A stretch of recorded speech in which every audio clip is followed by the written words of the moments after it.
జ్యోతుల నెహ్రూకు మంత్రివర్గంలో చోటు దక్కాలి. మోకాళ్లపై వెంకన్నస్వామి కొండెక్కిన నెహ్రూ అభిమాని.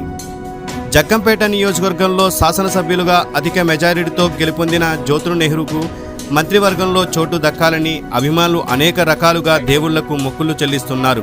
ఈ నేపథ్యంలో రంపయ్యర్రంపాలెం టీడీపీ గ్రామ కమిటీ జనరల్ సెక్రటరీ గుడిసె లక్ష్మీనారాయణ కలివే దైవం శ్రీదేవి భూదేవి సమేత శ్రీ వెంకటేశ్వర స్వామి వారి సన్నిధికి మోకాళ్లపై ఎక్కి మొక్కును చెల్లించుకొని 108 కొబ్బరికాయలు కొట్టి నెహ్రూకు మంత్రి పదవి దక్కాలని కలియుగ దైవాన్ని ప్రార్థించుకున్నారు.